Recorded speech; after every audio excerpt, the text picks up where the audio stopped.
بعض روایتوں میں شوال کے 6 روزوں کی فضیلت ہے کہ جناب اس کو آپ نے اگر 6 روزے شوال میں رکھے تو یہ پورے سال روزے رکھنے کا ثواب ہے۔ اس میں بھی ایک مسئلہ یہ یاد رکھیں، یہ 6 روزے پے در پہ ضروری نہیں ہے، ایک آپ نے آج رکھا، ایک 2 دن بعد رکھا، ایک شوال کے اندر 6 پورے کر سکتے ہیں۔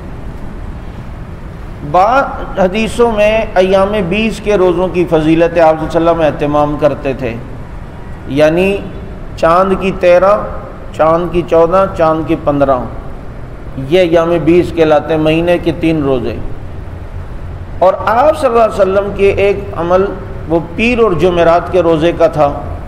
تو یہ 3 قسم کے روزے ہو گئے یا نہیں ہو گئے؟ لیکن آج میں اس لیے بتلا رہا ہوں کہ یہ 3 قسم کے روزے ہیں، تو یہ شوال چل رہا ہے، دوسرا ایام 20 کے روزوں کی فضیلت ہے، 13، 14، 15 کو ایام 20 کے روزے کہلاتے ہیں چاند کی، اور ایک فضیلت ہے پیر اور جمعرات کے روزے کی۔ کل ہفتہ ہے، اگر کل ہفتے سے لے کر جمعرات تک کو یہ 6 روزے رکھ لینا تو تینوں فضیلتیں اس میں آ رہی ہیں۔ ایسا عجیب ہفتہ آ رہا ہے کہ ایام 20 کے 13، 14، 15 بھی اسی میں آ رہی ہے، کیونکہ 15، 16، 17 تاریخیں جو آ رہی ہیں ان میں چاند کی 13، 14، 15 ہیں،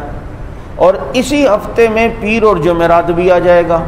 اور اسی ہفتے میں شوال کے 6 روزے بھی آ جائیں گے۔ تو یہ ایک ہفتہ اگر ہفتے سے لے کے جمعرات تک کوئی لگاتار روزے رکھتا ہے تو یہ تینوں قسم کی روزوں کی فضیلتیں اللہ تعالیٰ دیں گے۔ تو جس کو اللہ نے، جو اللہ تعالیٰ جس نے کو ہمت دے تو وہ جو ہے وہ یہ کر سکتا ہے۔ یہ ایام 20 کے بھی روزے آ جائیں گے، اور یہ سارے اللہ تعالیٰ سمجھ عمل کی توفیق عطا فرمائے۔